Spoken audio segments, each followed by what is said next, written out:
Hi, everybody. This is Jagoda, and this is How Did We Get Here podcast. Today, I have with me Michał Wawrzyniak, a person who I've met very recently, who is actually Polish, but came to Granada, where I live. And yeah, we've met because you came to Granada and you just wanted to meet some people, right? So we've just met up because I normally don't spend time on Facebook. I only went on Facebook because I recently announced this podcast that I have. So I saw your post and I'm like, yeah, let's meet up. And then it turns out you've got quite an interesting life. So that's why I wanted to speak to you. So yes, hi Michał. Hello, everyone. Nice to meet you. Thank you for your time. Thank you for your invitation, of course. My pleasure.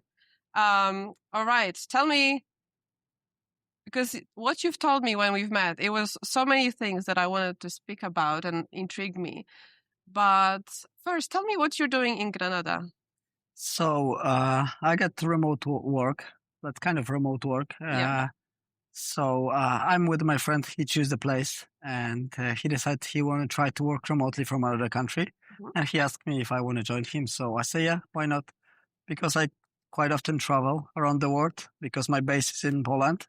Mhm. And then I move around the world, like whenever I stay like 2-3 weeks in Poland, then I just choose another place, another place I've never been before. And this time it was like the place that was chosen by my friend. So I say, yeah, let's go. Let's practice Spanish. And it's quite near by my place. Mm-hmm. And we went together on a trip for 3 weeks here for test. Okay. And how are you liking it so far? It's very good. Like it's people, the vibe. I'm learning Spanish, so it's like a place that I can practice my Spanish. And yeah, you tend to say, when you leave the place, buen dia. And I'm like, even I don't say that, buen dia.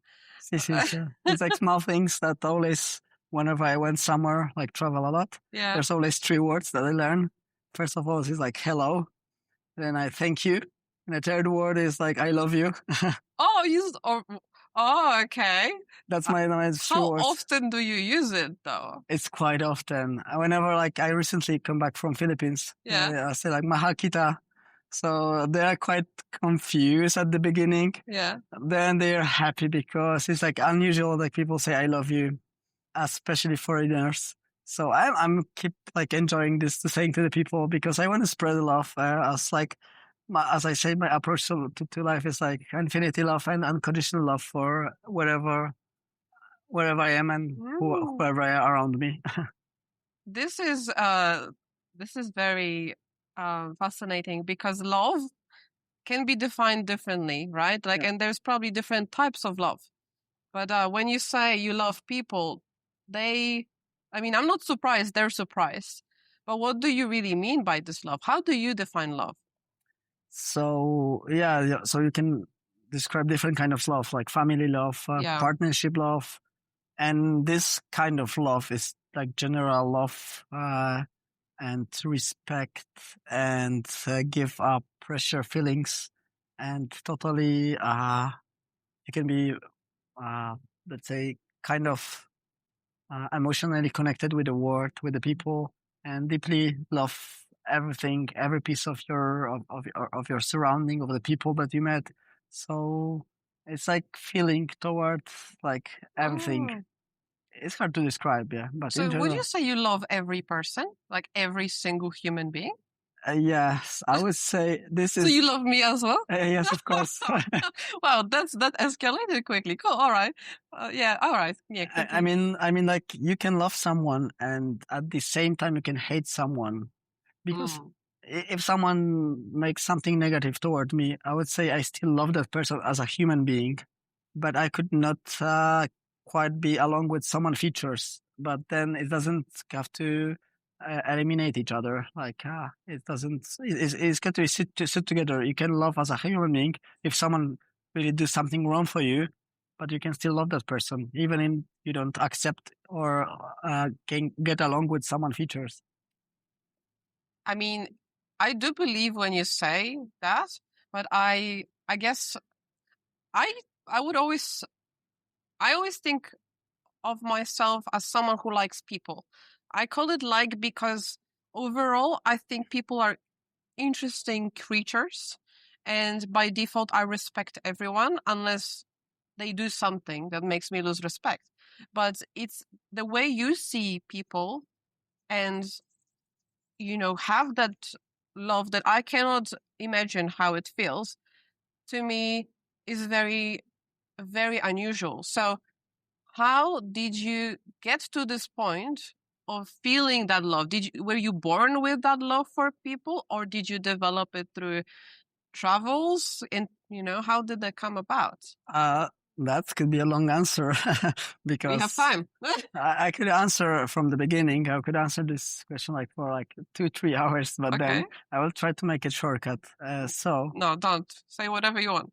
So naturally, I was born as a person who was more extrovertic. So naturally, I got these features which helps me to talk and move around the people. So it started in the beginning, when you're in high school or middle school. Then you have a lot of friends. You talk with them. You kind of like people. Then you spend a lot of time. You sacrifice. You get the friendships that build up some kind of base that potentially will lead to love. And then it's developed. Then I was in a relationship for 7 years. And it's kind of also show me the first romantic love. Then it's developed and developed. So I spent a lot of time with the people. And then when we break up, I started traveling. And then it's been 10 years or 11 years almost of a travel, constantly for 11 years. And then every second of a travel, every day of a travel, would say it was crazy travel because I use a lot of couch surfing. It's kind of, you don't go to place and stay in a hotel. Rather, you stay with the local people. Yeah. So you're hosted by people in Brazil, in China, in Japan, in Philippines. Wherever you go, you don't experience the life and travel in general way. And then you travel from the kitchen. I would say from the kitchen side. So you feel the culture. What is always most important for me is as a people, not the nature, not the architecture, rather than culture and people and the local conditions and beliefs and religion, whatever it is, connected with the people. And then after so many years of travel, you receive so much good things. Of course, there was as well some bad incidents, but mostly I focus on good things. So you receive so much food, accommodations, time, and trust, of course, because two most important things for me is trust and time. So people giving you time. So they're giving you what is, in my opinion, the most important. Then so for so many amazing memories, gifts, and time, precious time. Every year, I get, for examples, I was hitchhiking. The people stop and they invite me to their houses and give me a food or accommodations, just like that. So when you come back, you want to give back these good things. And then from day to day, from year to year, you developed love.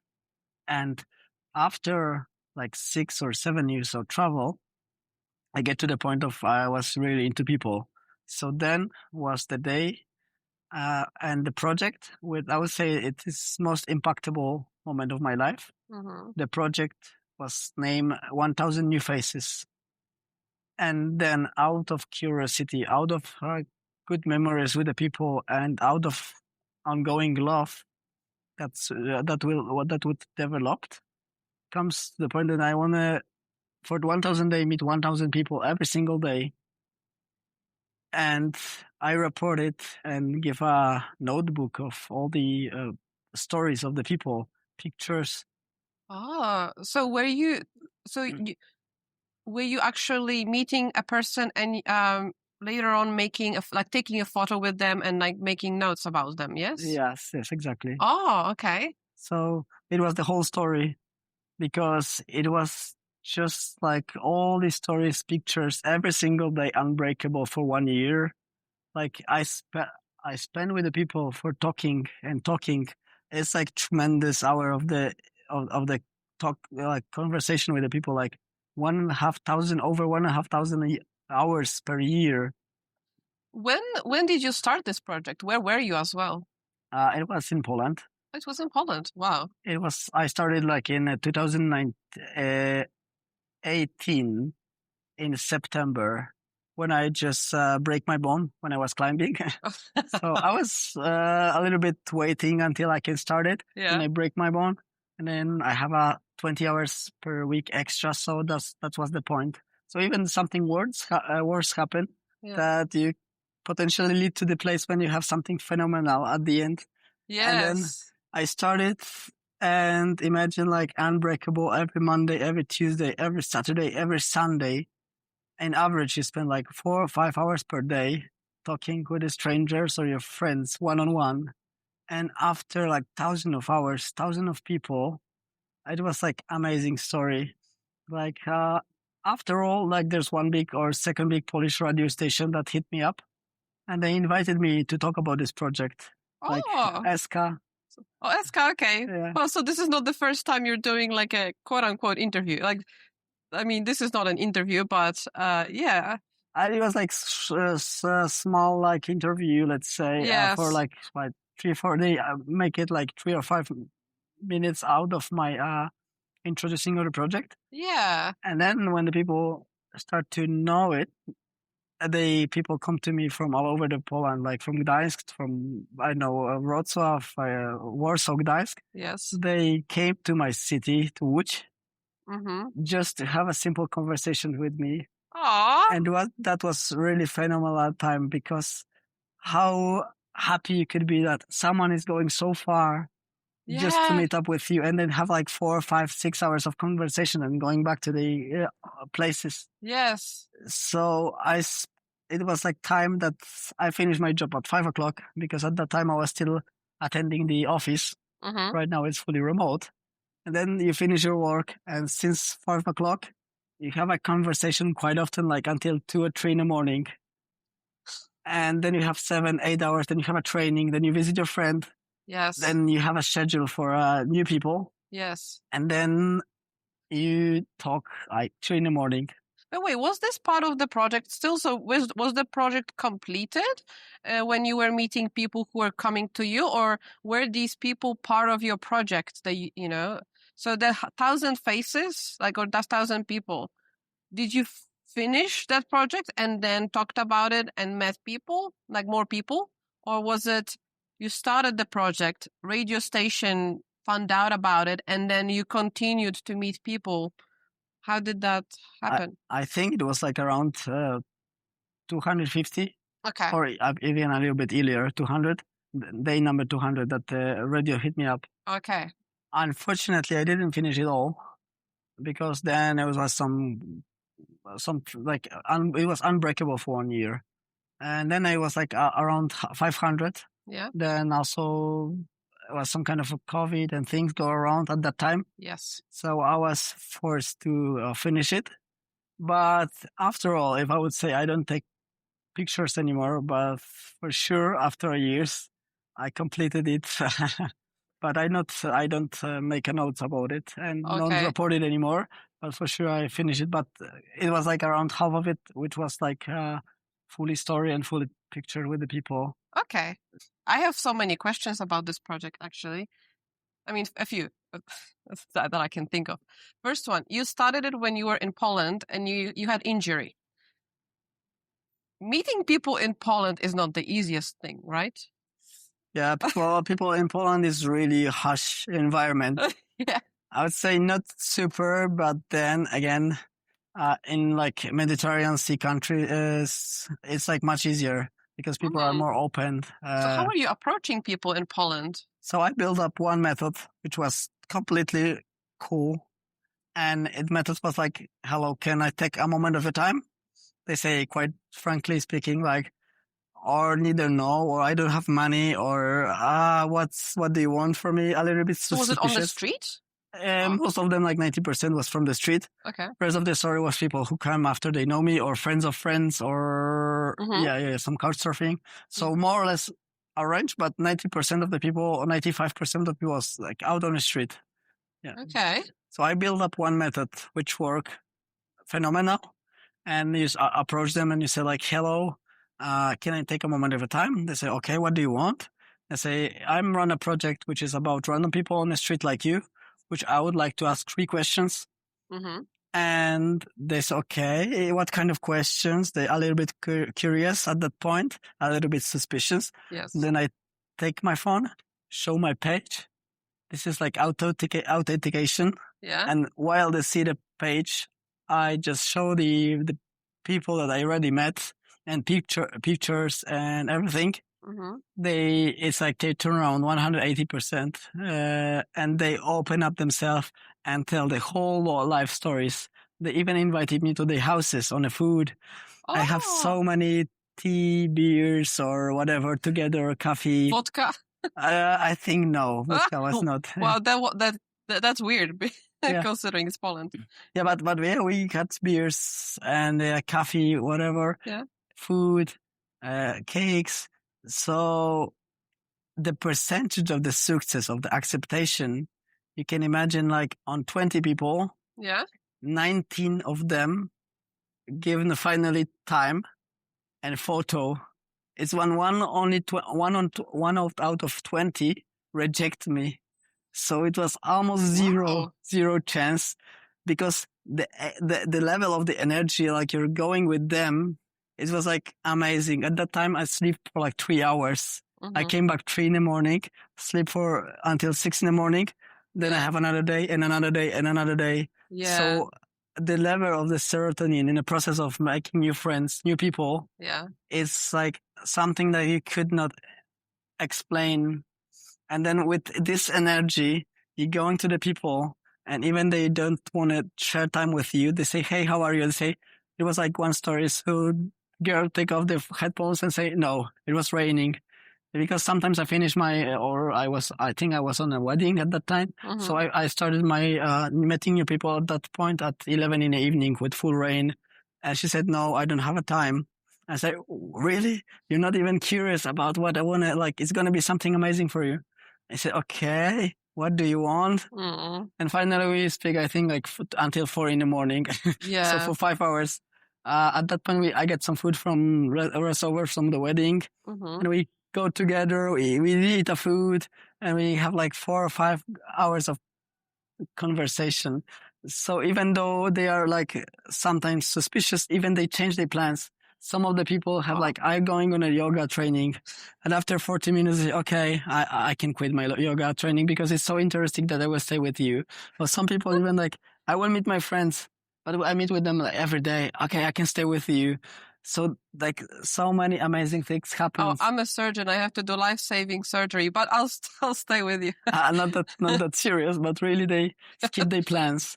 They change their everything because they want to continue the conversation. Okay. So the amount of the energy released at that point was like something like you could not explain it. Yeah, like even I was starting because it's like exercise, like going on a gym. Yeah. Once you're starting your gym, you get better every day. You're stronger. Same with the skill communication with the people or reading them. After all, I was able to read in the minds, even speed up what they're gonna thought when I'm gonna say something. Yes. And quite often I say like, you get a sister, you get a brother. I feel like your mother is like have kind of a healthy issue. They was like, how did you know? And I say, you get a dog or you get this, your dream is this.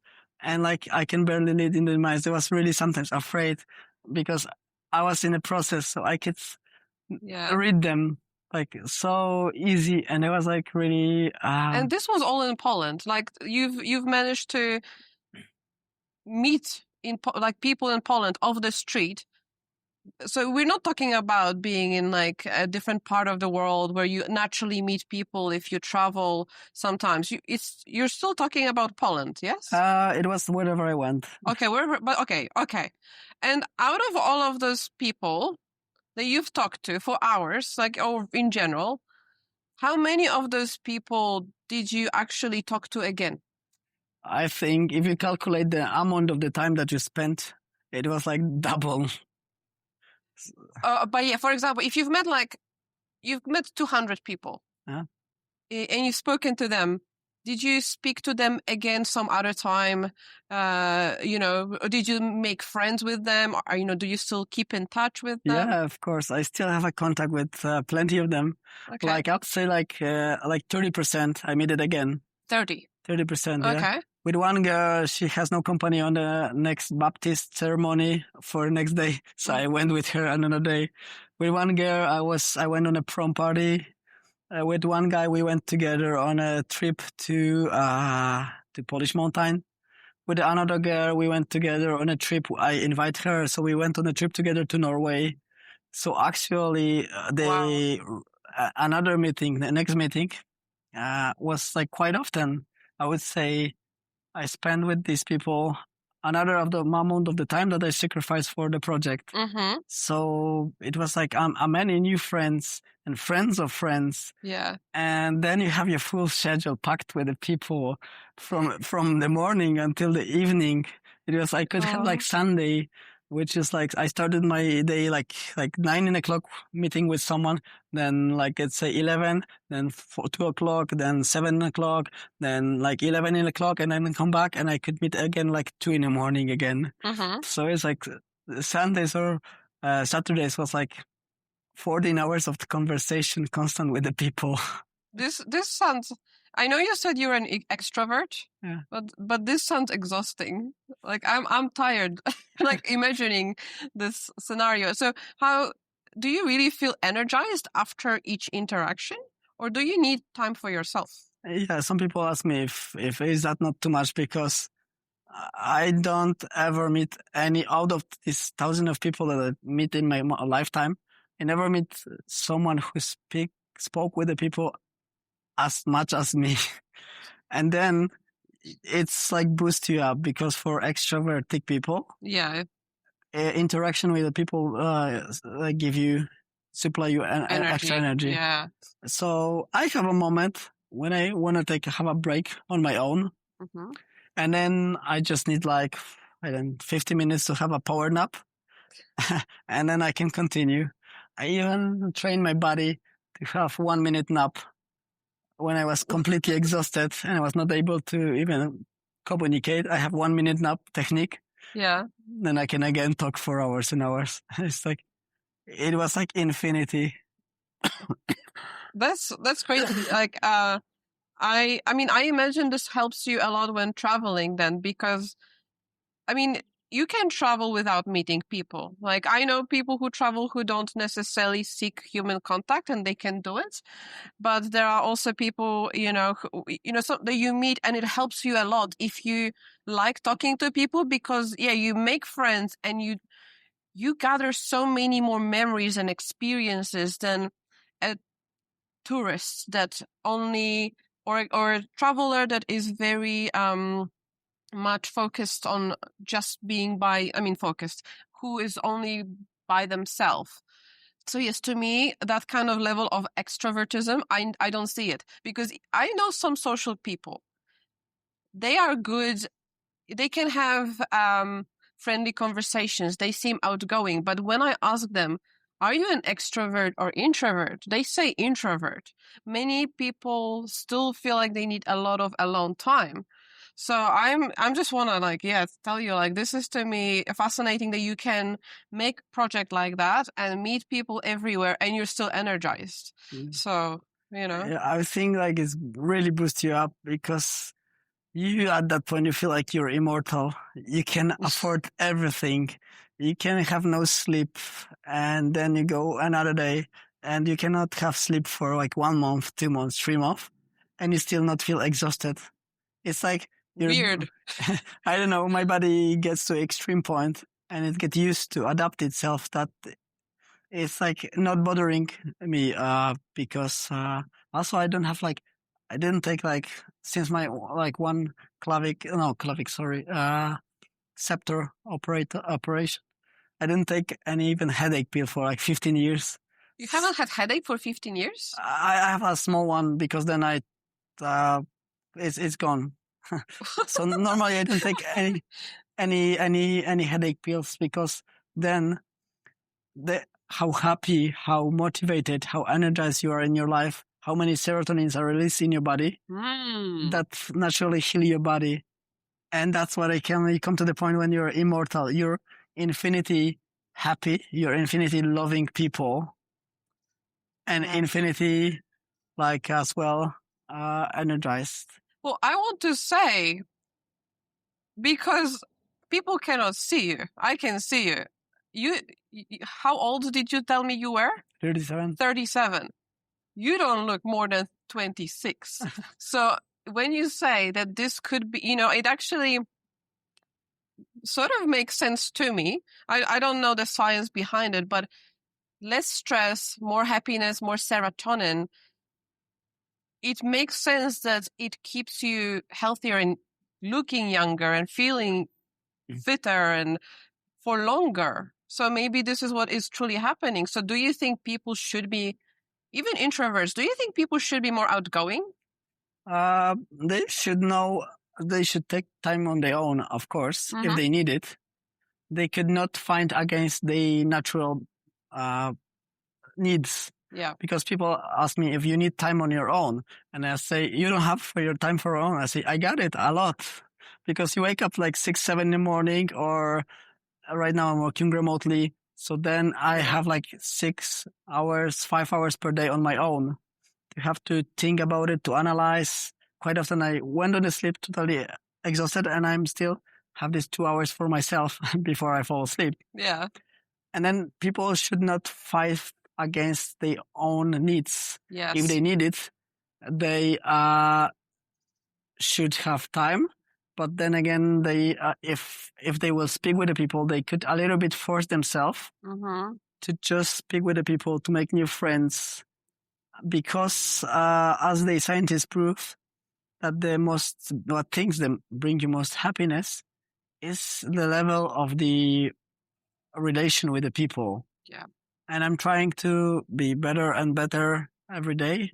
Of course, I make a lot of mistakes as well. So I make, under the pressure of the emotions, positive emotions, which you cannot calculate, you make some things, or you say something which you should not. Yeah. But you're still trying to be better and better and talk and love people. And I think in general, this love toward life and people brings it about that your body heals naturally faster. You're regenerating your body, your mind faster and better while you're in the process of serotonin and everything. Yeah, well, because I know some people who can openly say they don't like people. But I do notice that those people tend to, this is just my observation, and of course it's a generalization, but I notice that those people tend to generally be easier to get upset, for example. Like it's easier for them to be upset, or it's easier for them to complain about something, or they have certain addiction, like, they're addicted to something. So oftentimes addiction would be a stress reliever. It's how it's used.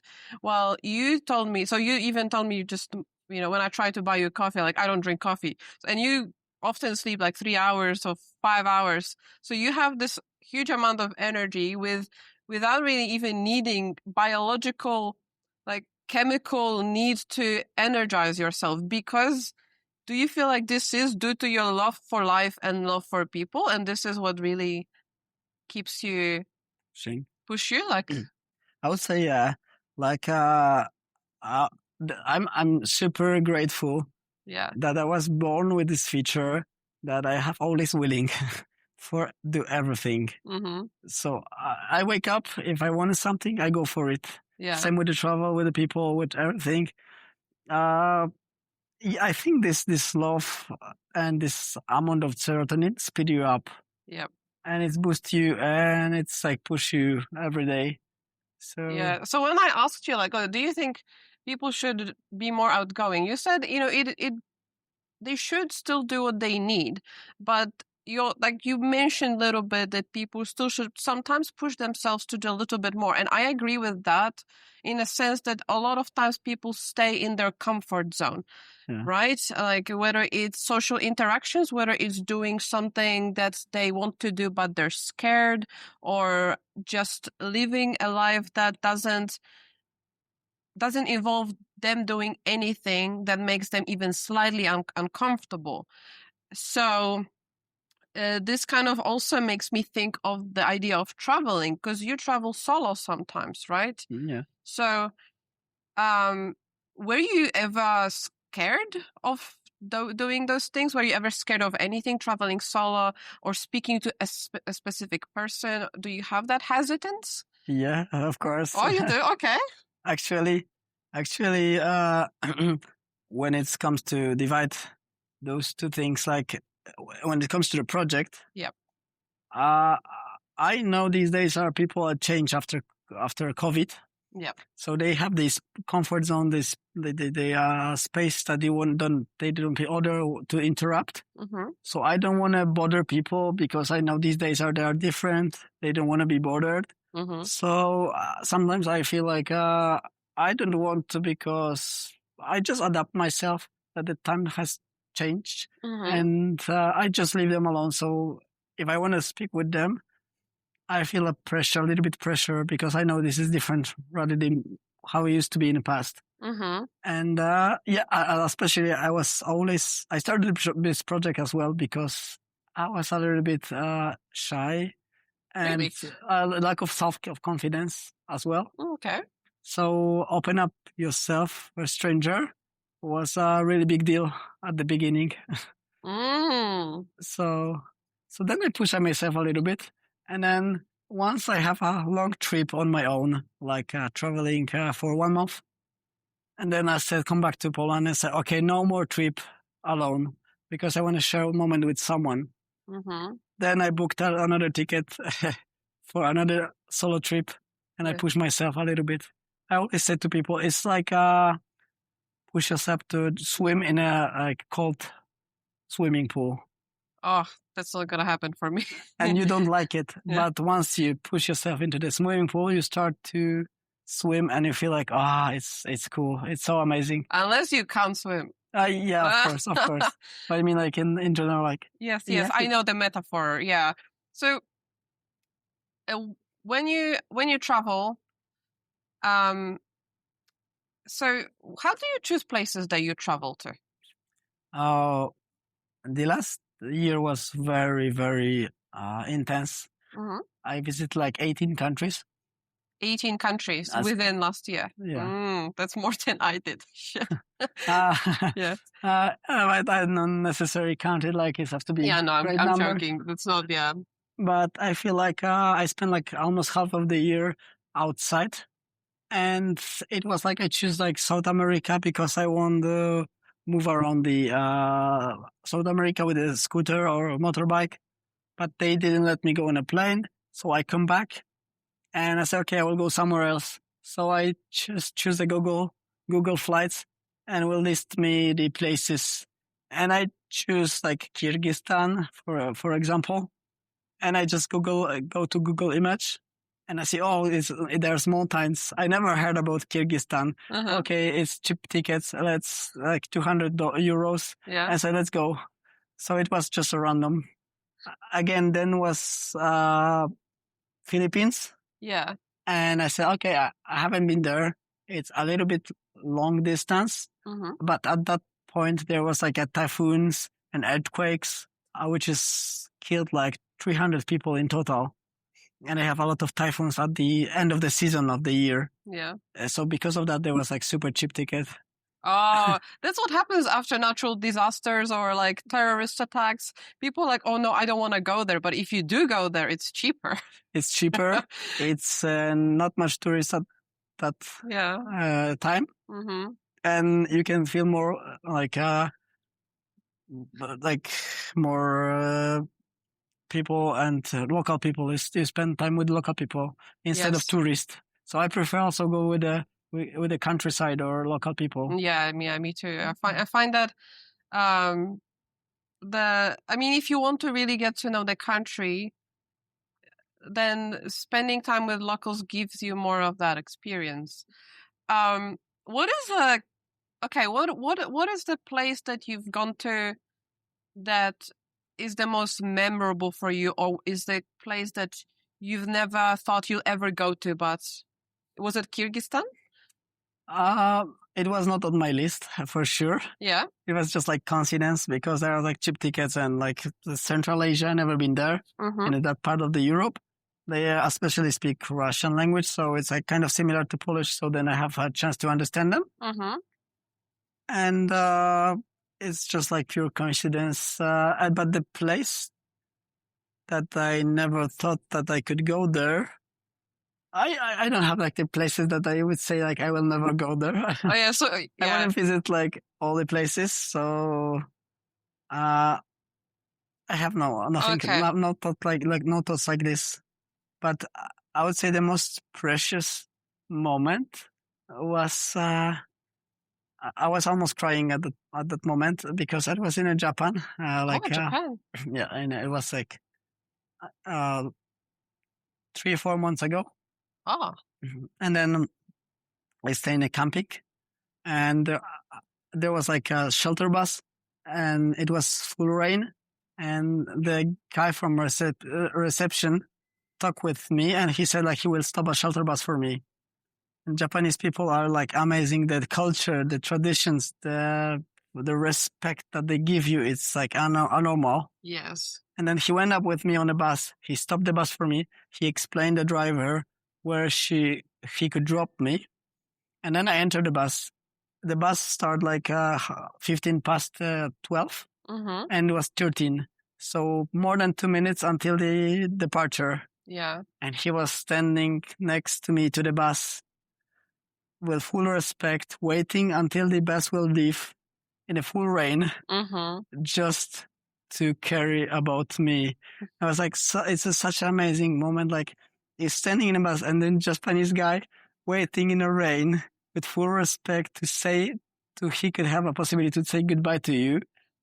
And then bus leave, and he was not moving, even though he has like 6-7 meters away some kind of a roof that he can cover himself from rain. Yeah, he didn't.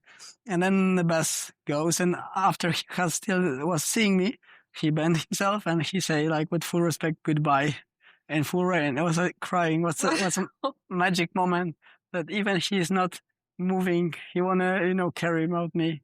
Yeah, there is something I noticed. I went to Japan a few times. I never had such situations, but such a situation. But I noticed people there. Like, there's a lot you can say about Japanese culture. Some of it, is like healthier. Some of it isn't. But overall, they have that inner willingness to make sure you're okay. They're very, very considerate, mm-hmm. to the point that like you really feel very comfortable there, you're feeling safe and you're feeling cared for, right? So yeah, that doesn't surprise me about Japan. So because one of the reasons I travel is to see those differences between countries, and I haven't gone to that many countries that are outside of Europe yet. I've been to Japan. I lived in Australia, obviously, but that's just very, very that's not very broad.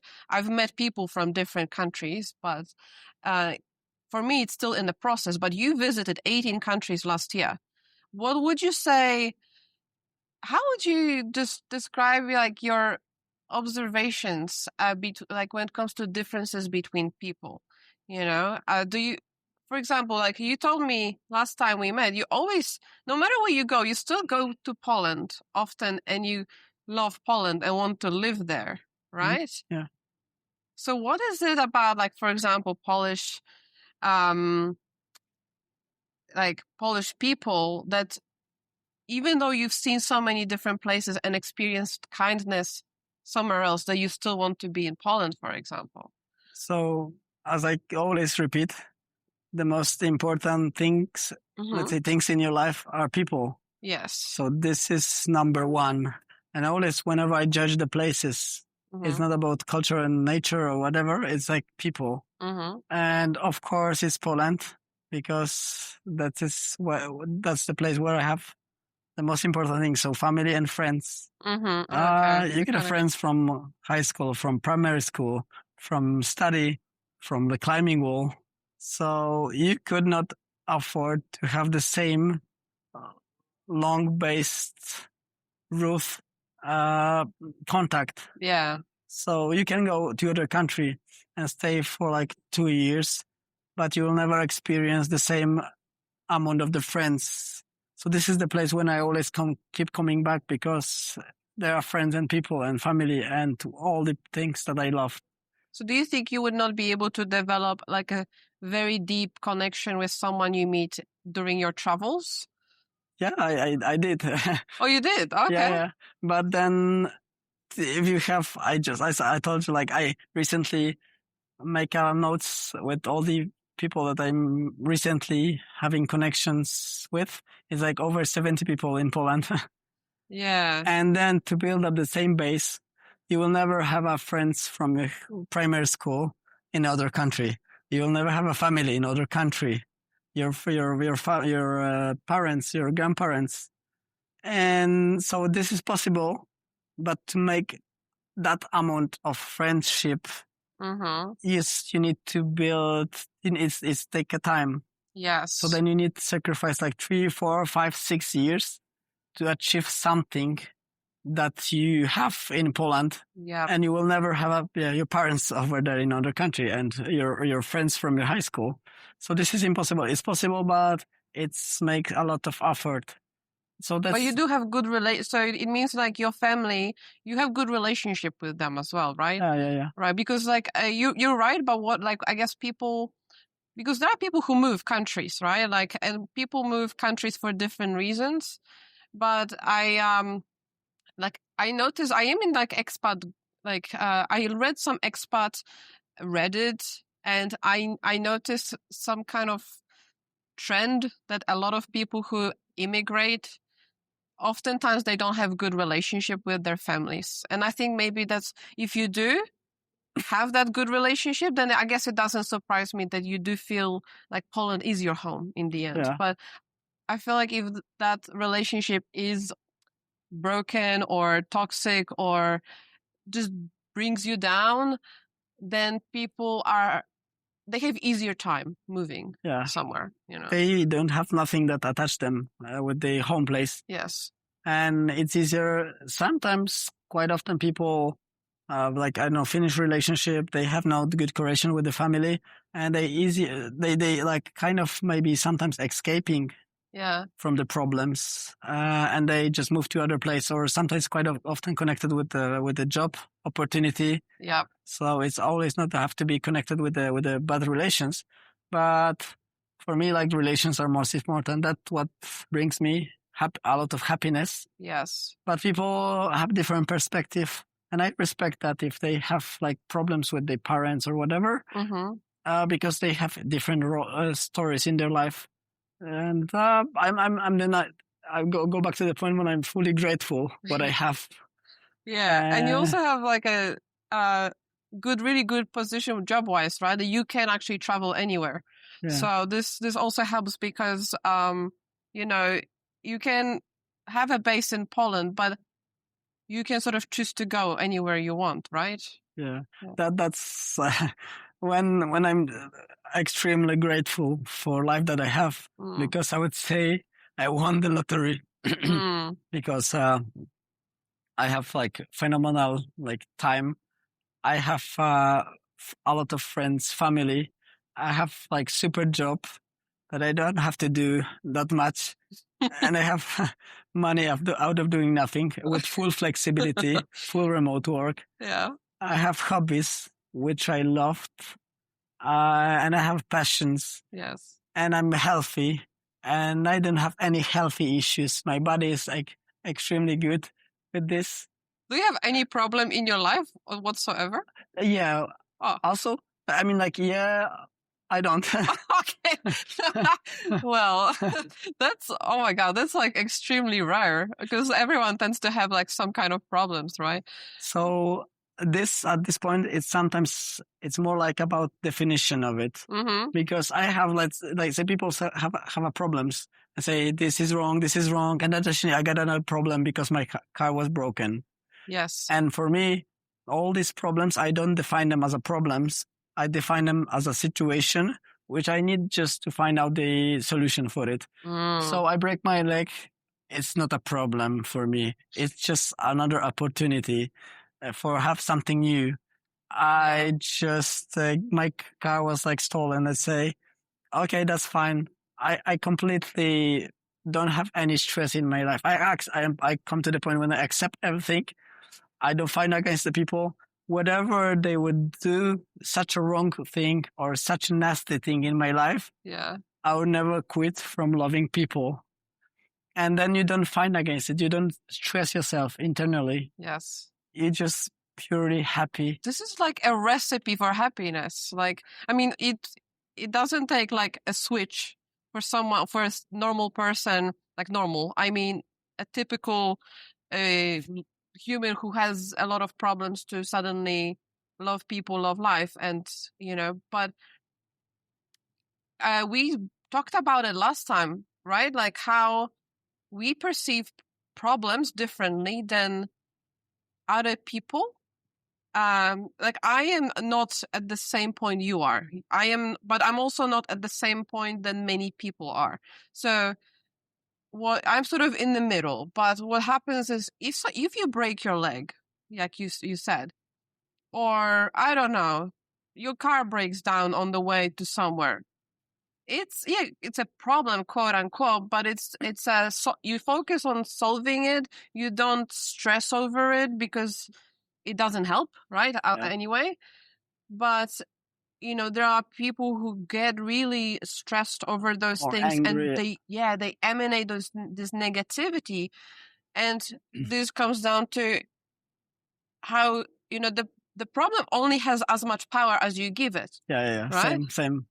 The perspective. The perspective, yeah. And probably many people in the same situation, they will be in my shoes. Mm-hmm. They will describe this situation as a problem. Yeah. What I go through, they would call it problem, but I don't call it problem. I just think, okay, something happened, yeah.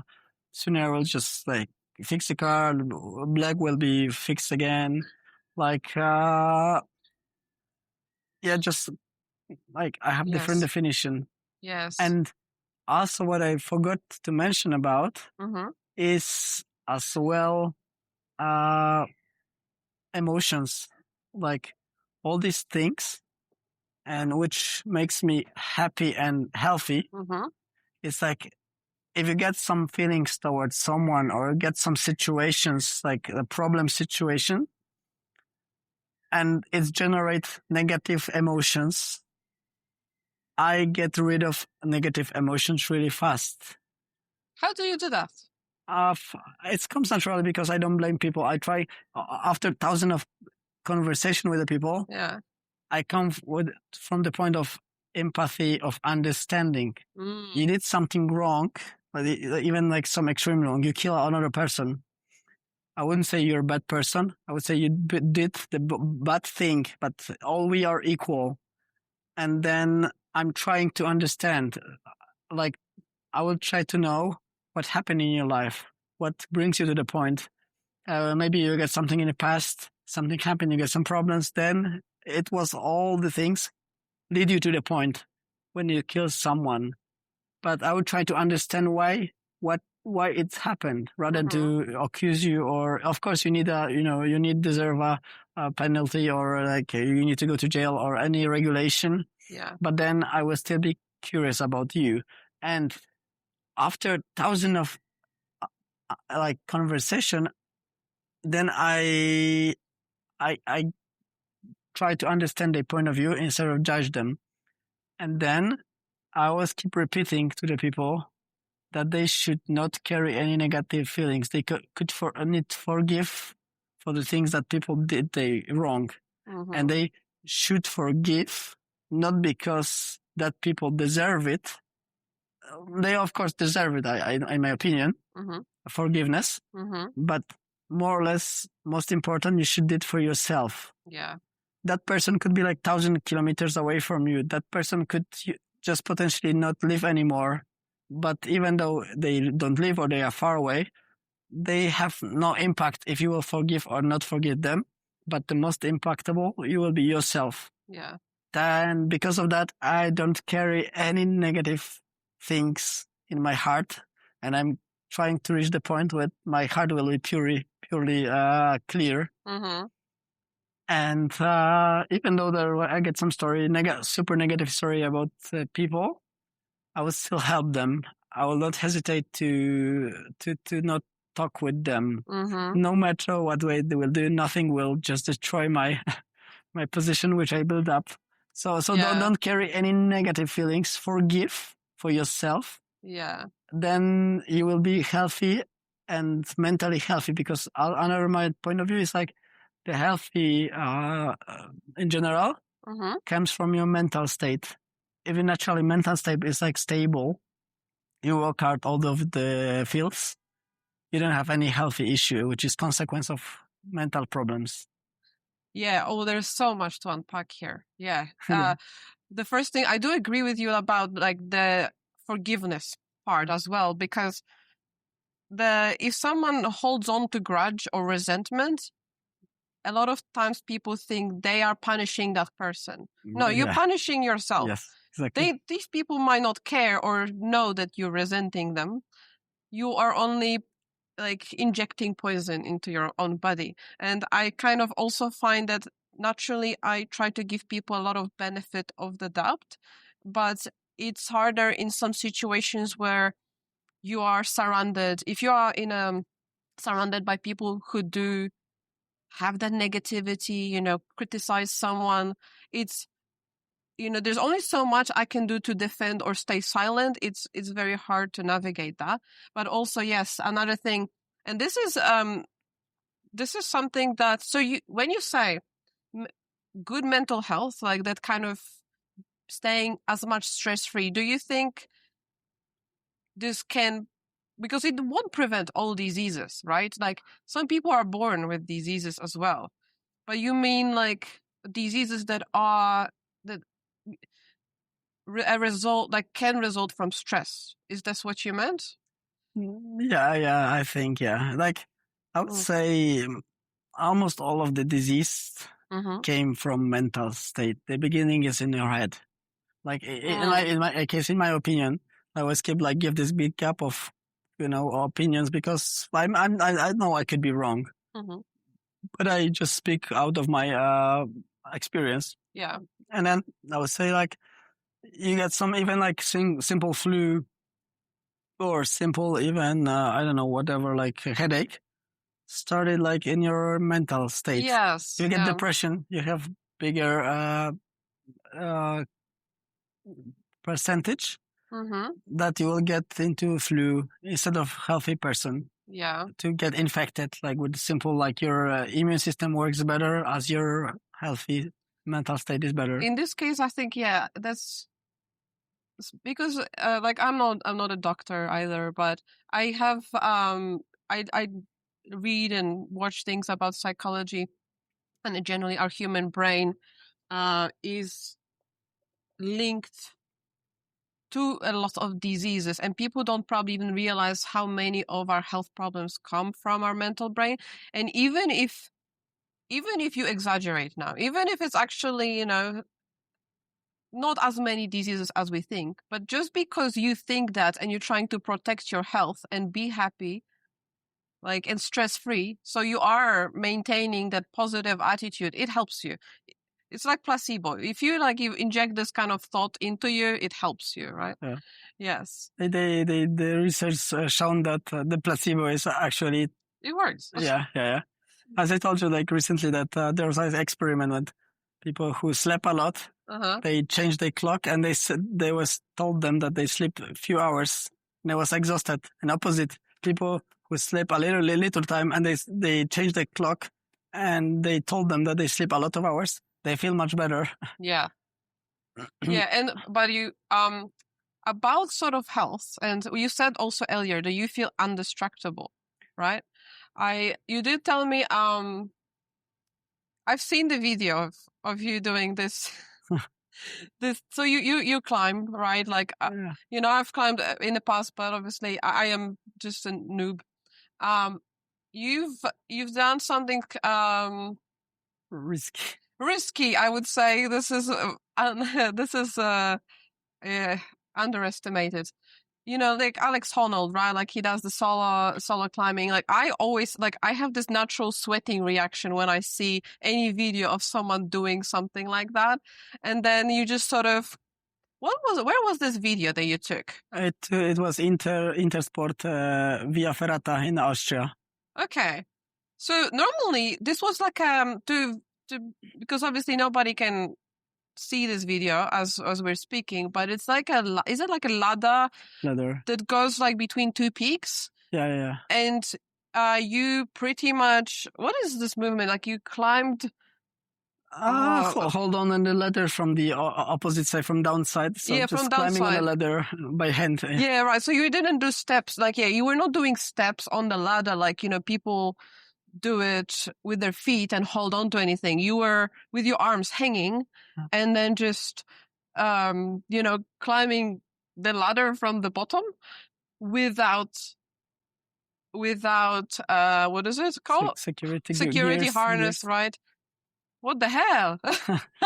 Oh, so people would judge it as a risky, but from my perspective, it was like, I know my body. Quite often, sometimes people say you should not do this and do this, or you could stay in the bed.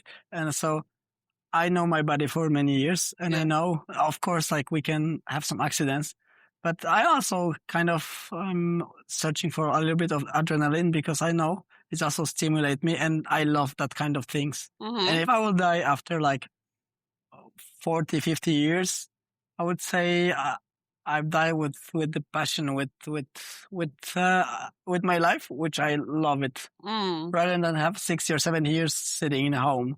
Yes. So at that point, I will be fulfilled. Like, I know the worst thing it will be for people that surround me at that time. I don't want to be disappoint them because they have to carry my body, and that's I think only about them, not about myself. Yes. Because I know they would be like pretty shitty situation, but otherwise it was like not difficult for me because if you fell like at that situation, how high was it at the highest point? I think it was like 90 meters. 90 meters. So you would die. I'm most likely. Yeah.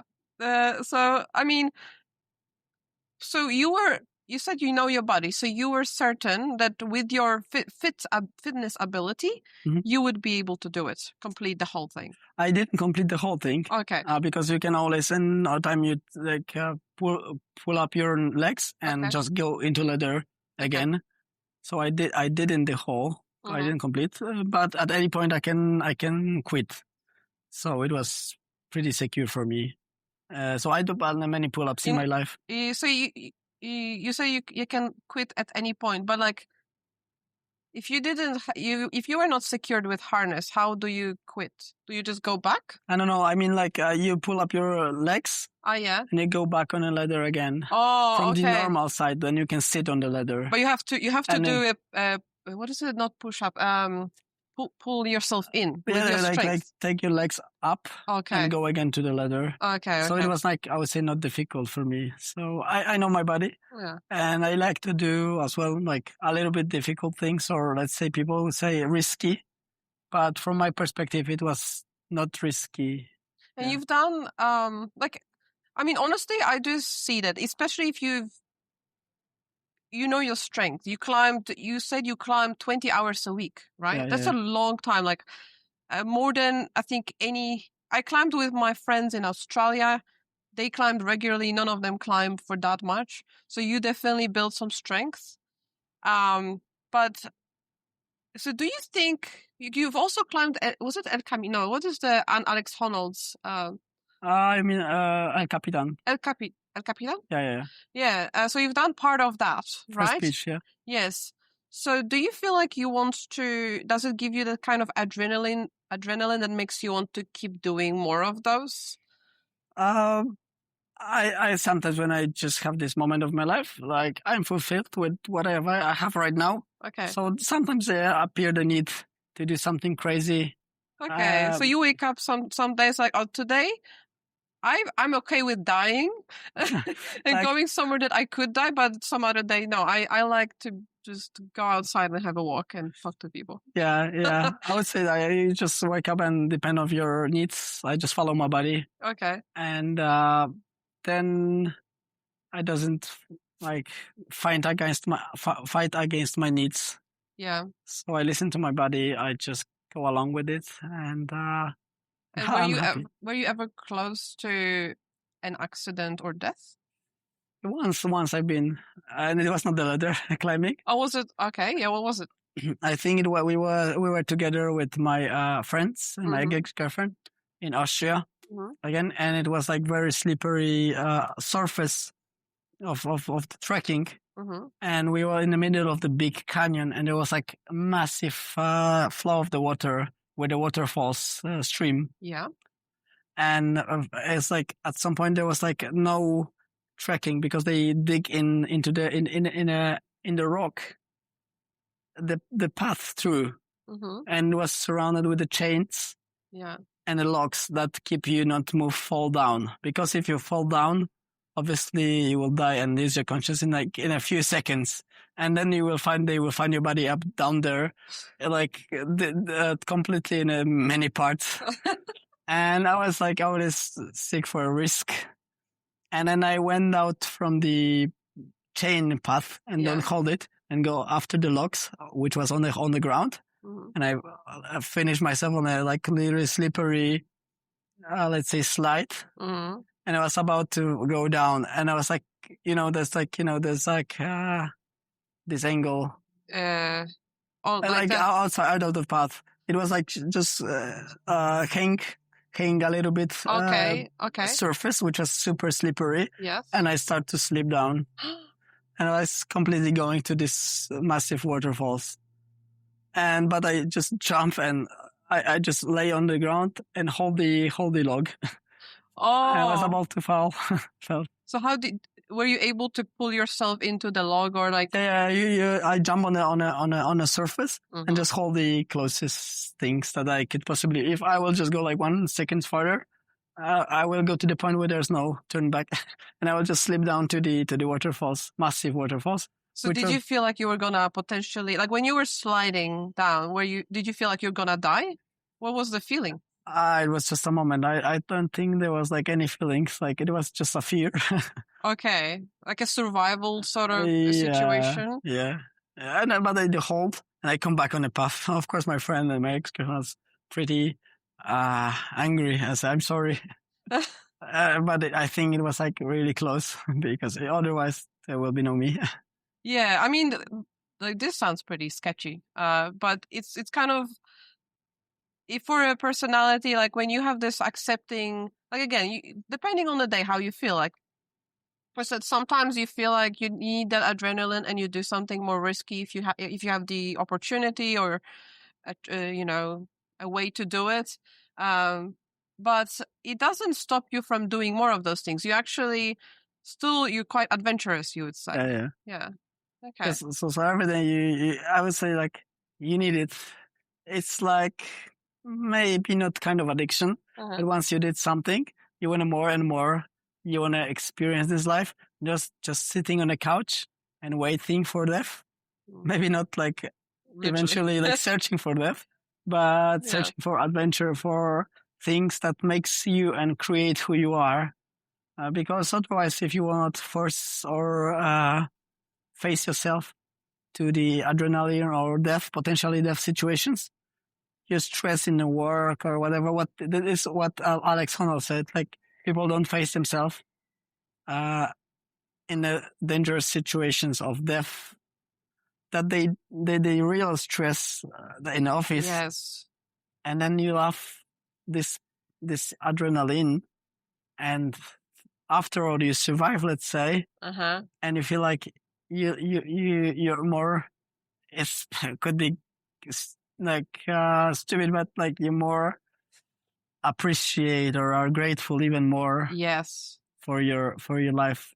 Well, that's what we like talked about as well, where the more,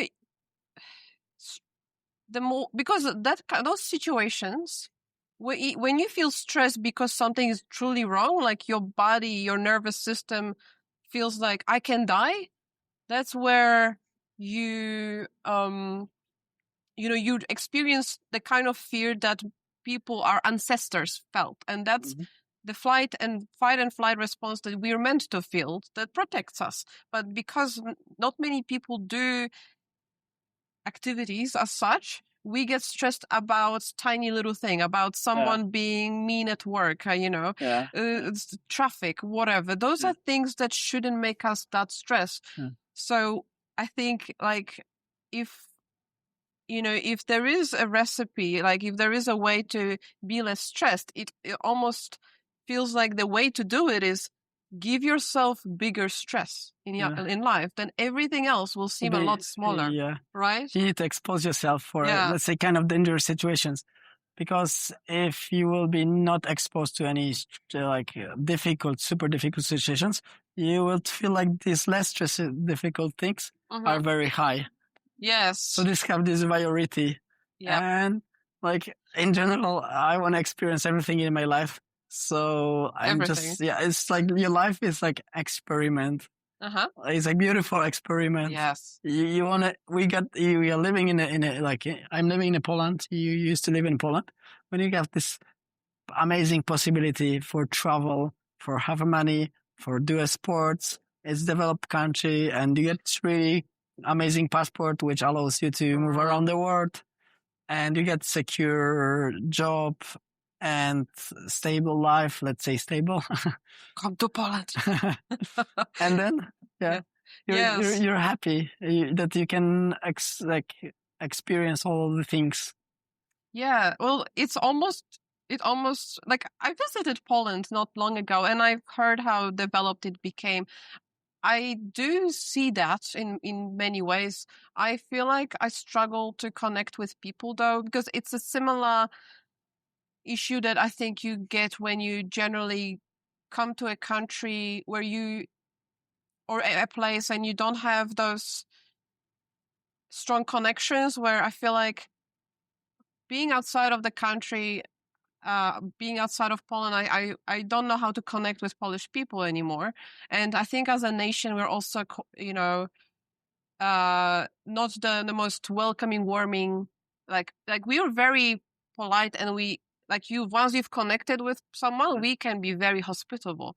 But I think breaking that barrier is a bit difficult for me. But I would say out of the Polish people I've met, and I don't know that many of them, you're more outgoing, you have more open mindset than everyone else. Why do you think that is? Is it that you happen to be extroverted and the traveling experience and all that love that you've developed? Because I don't see it in many Polish people.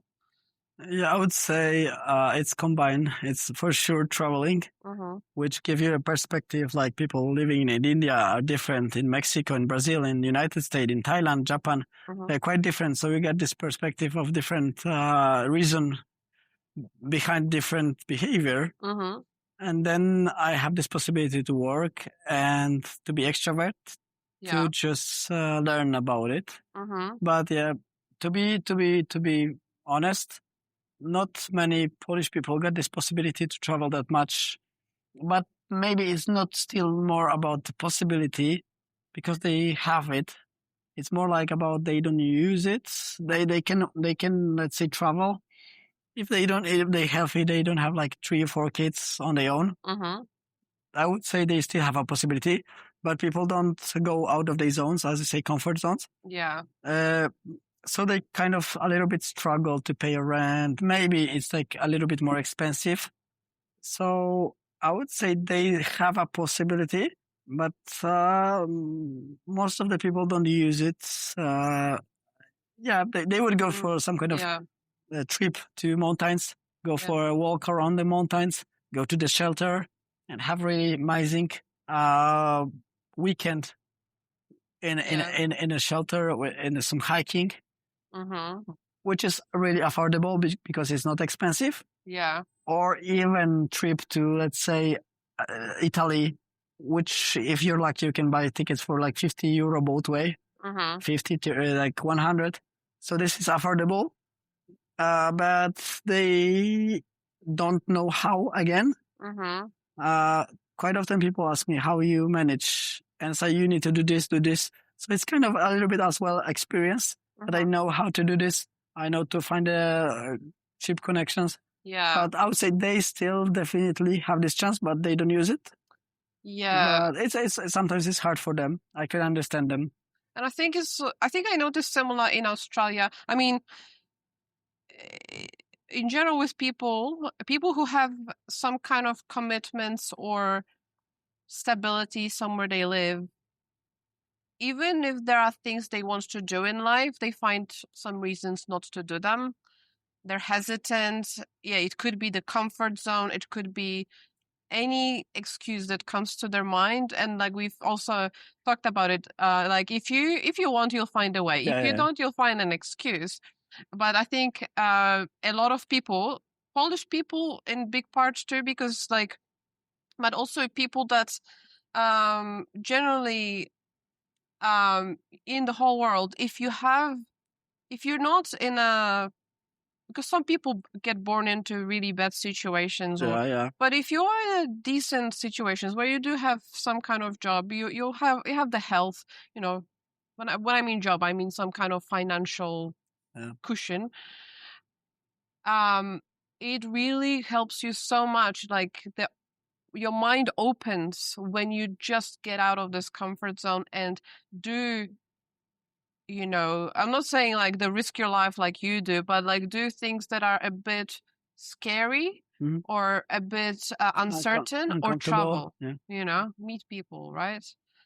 Yeah. So that's kind of, and I think maybe I do see this trend that the less someone travels or in general mentally puts themselves out of the comfort zone, the harder it is to communicate with them because they seem to be closed-minded. That's my observation. Did you like notice something like that with people? Yeah, kind of. Yeah, some people travel a lot, but they go on all inclusive.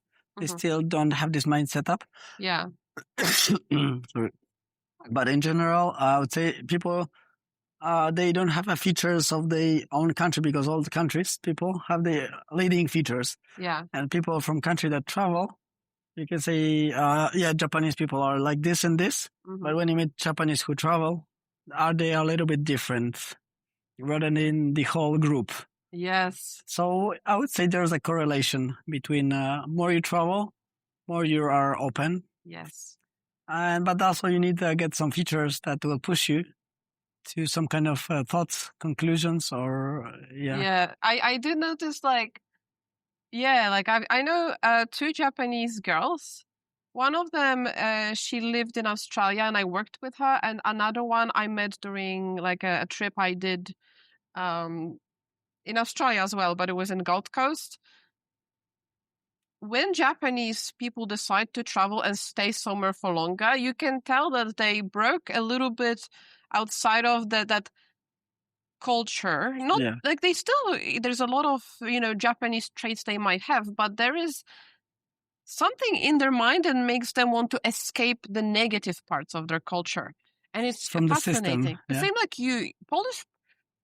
I prefer, this is going to sound really bad, but I prefer to meet Polish people outside of Poland because they're usually, you know, like especially when someone travels often or, you know, and it's not traveling with a family, you know, it's not just a family trip, but like meeting Polish people or people like of any nation outside of their original country means that this person chose to do something you kind of choose to do, which is, you know, explore.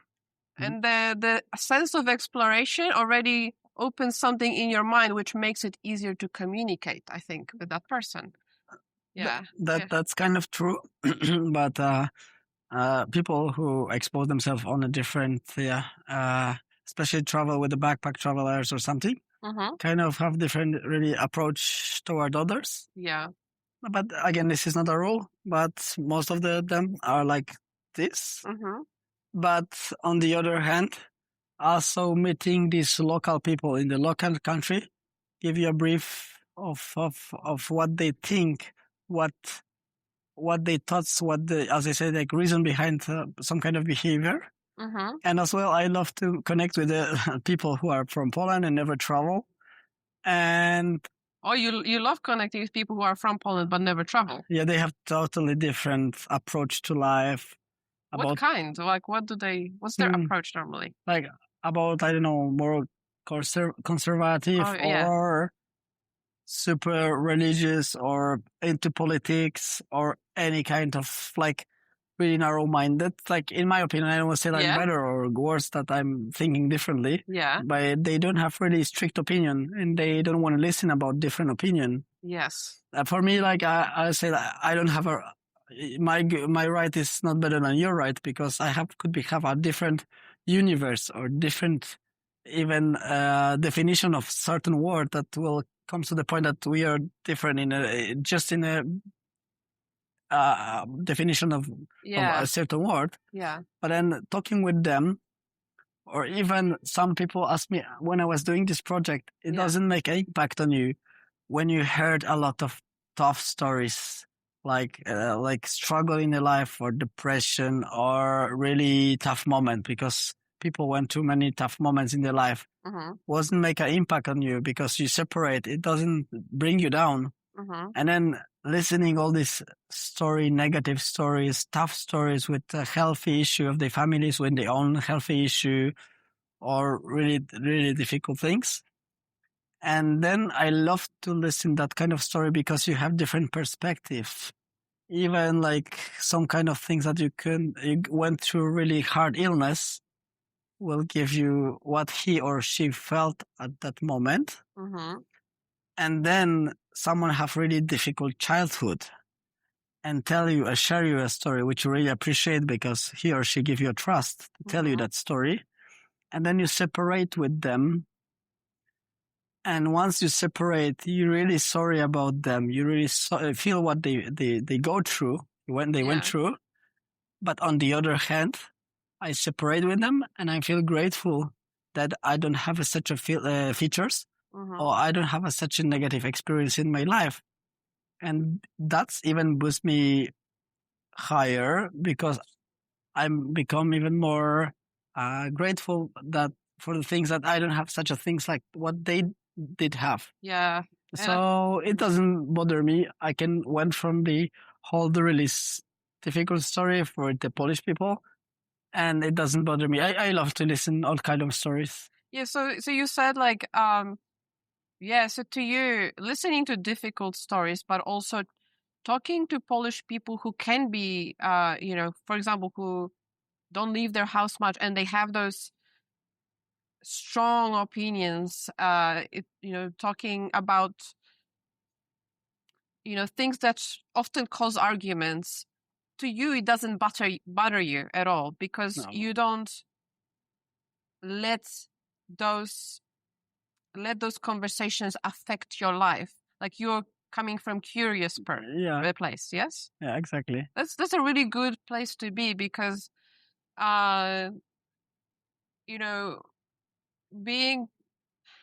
separating yourself mentally and just being curious, and yes, having an empathy when you need, allows you to stay more grounded, more mentally healthy, and not engage in arguments. Because unfortunately, when it comes to certain topics, and I think that's a problem with some countries where you have, I feel like people will always find reasons to argue.